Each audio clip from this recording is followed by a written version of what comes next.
Exercise of the ankylosing spondylitis. As जो बीमारी होती है एंकाइलोजिंग स्पॉन्डिलाइटिस, उसको हम, क्योंकि ये एक बीमारी जो है ऑलरेडी मैंने डिस्कशन किया हुआ है पिछले वीडियो में कि ये पीढ़ी दर पीढ़ी ट्रांसफर होने वाली बीमारी है। अब इस बीमारी को हम एक्सरसाइज और फिजियोथेरेपी की मदद से कितना स्लो डाउन कर सकते हैं, उसका बहुत ही इम्पॉर्टेंट रोल होता है। तो आज हम डिस्कस करेंगे कि exercise of the ankylosing spondylitis, क्योंकि एएस की जो बीमारी है उसमें जो आपके सर्वाइकल, आपके जो स्पाइन, होल ओवर स्पाइन है, उसका जो कर्व है वो इस टाइप से ऐसे आगे की तरफ झुकने लगता है। स्पाइन का जो कर्व है वो आगे की तरफ जाने लगता है। तो आपको इसको किस तरीके से प्रिवेंट करना है, क्योंकि इसमें बहुत ही इंपॉर्टेंट रोल होता है एक्सरसाइज का। अगर patient day by day to day दोनों टाइम अगर एक्सरसाइज करता रहता है तो पेशेंट की मूवेबिलिटी एंड पेशेंट की जो फ्लेक्सिबिलिटी है मसल की, वो मेंटेन रहती है। पहला एक्सरसाइज जो पेशेंट ने परफॉर्म करना है, उसने इस तरीके से अपने दोनों नीज को बेंड कर लेना है और इसके बाद अपने दोनों हाथों को कंफर्टेबली अपने चेस्ट पर रख लेना है। चेस्ट पर रखने के बाद आपने पिलो को थोड़ा सा एडजस्ट करना है। मेरा एडजस्ट नहीं है, ये इस तरीके से एडजस्ट किया, अब ये पोजीशन लिया। इसके बाद हमको अपने जो चिन वाला पार्ट है उसको टक करना है, हमको अपने चेस्ट की तरफ इस तरीके से, एंड देन अपने हेड से पिलो को प्रेस करना है। 1 2 3 4 5, वापस फिर से सेम ये एक्शन, 1 2 3 4 5, वापस।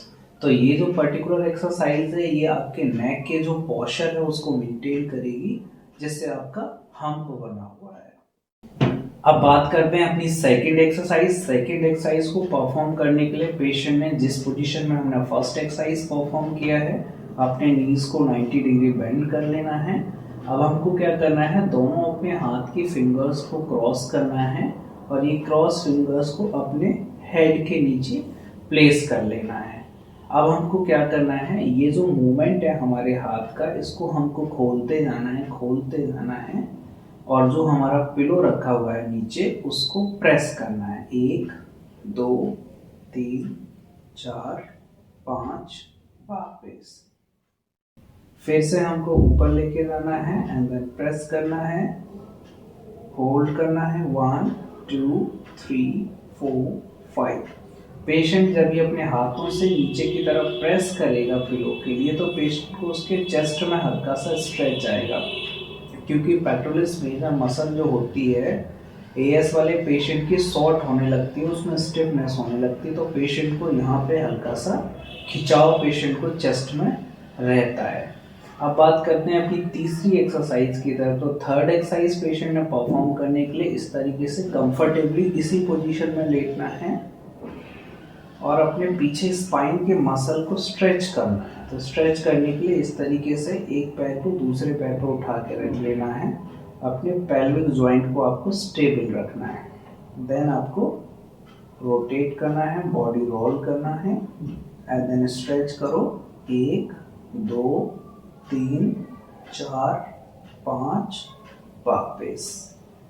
और सेम इसको रिपीट करने के लिए ये वाला पैर ऐसे रखेंगे एंड देन जो है इसको भी हम इसी तरीके से स्पाइन को रोल करेंगे, तो पूरे एक स्पाइन में खिंचाव जाएगा। 1 2 3 4 5। अपनी फोर्थ एक्सरसाइज को पेशेंट ने परफॉर्म करने के लिए, क्योंकि पेशेंट एएस का है, एंकाइलोजिंग स्पॉन्डिलाइटिस वाले पेशेंट को उल्टा लेटना थोड़ा सा चैलेंजिंग होता है। पेशेंट ने स्लोली टर्न करना है एंड अपने हाथ को ऊपर की तरफ ले जाके देन उल्टा लेट जाना है। स्लोली टर्न करना है पेशेंट ने, और उल्टा लेटने के बाद पेशेंट ने इस तरीके से अपनी गर्दन को नीचे रखने का प्रयास करना है। अब स्पाइनल एक्सटेंशन एक्सरसाइज हमको परफॉर्म करना है, उसके लिए पेशेंट को गर्दन अपनी हल्के हल्के इस तरीके से ऊपर लेके आना है और फिर यहाँ रुकना है 5 सेकेंड।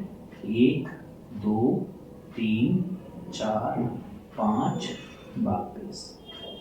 और फिर से 1 2 3 4 5, एएस वाले पेशेंट के लिए स्पाइनल एक्सटेंशन करने के लिए कभी उसको इतना ऊपर नहीं आना है, क्योंकि इतना ऊपर एक बार में पेशेंट आने का प्रयास करता है तो स्पाइन में फ्रैक्चर होने के चांसेस बहुत ज़्यादा होते हैं, क्योंकि उसकी स्पाइन बहुत ज़्यादा स्टिफ हो चुकी होती है, फ्यूज़न वाली स्टेज में होती है। तो पेशेंट ने जितना उसका मूवमेंट है उतना ऊपर लेके आना है। जैसे जैसे उसकी मोबिलिटी बढ़ती जाएगी वैसे वैसे पेशेंट को स्पाइनल एक्सटेंशन अपना इंक्रीज करना है, और ये स्लो मूवमेंट करना है, ऊपर लाके 5 सेकंड होल्ड करना है, फिर पेशेंट ने वापस। फिफ्थ एक्सरसाइज पेशेंट ने परफॉर्म करने के लिए इस तरीके से अपने घुटने और अपने हाथों के बाजुओं पे आ जाना है। इसके बाद उसको सुपरमैन एक्सरसाइज को परफॉर्म करना है, जो आपकी बैक के मसल के लिए स्ट्रेंथ भी देगी और आपको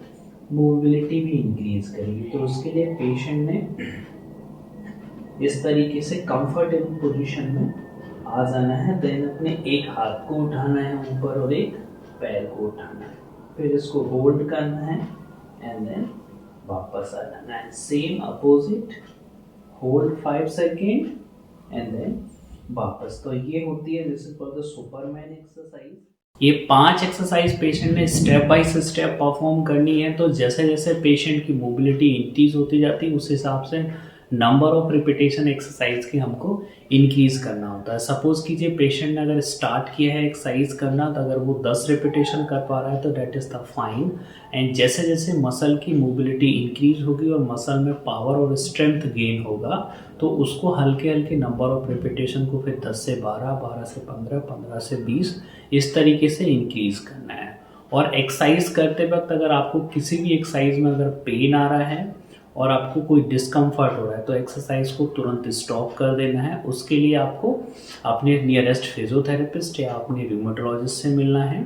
मुझसे 1-to-1 कंसल्टेशन करने के लिए आप दिए गए नंबर्स पे मुझे कॉल करके एक अपॉइंटमेंट बुक कर सकते हैं, जिससे आप 1-to-1 फ़ोन कंसल्टेशन मुझसे कर सकते हैं। ये वीडियो उन लोगों के साथ ज़रूर शेयर करें जिन लोगों को एएस का प्रॉब्लम है, एंकाइलोजिंग स्पॉन्डिलाइटिस जिनको है, या इनको जेनेटिक जो मार्कर होता है एएस का, that is called the HLA-B27, जो जेनेटिक मार्कर की पॉजिटिव रिपोर्ट आई है, तो उनको ये एक्सरसाइज बहुत ही बेनिफिशियल होता है।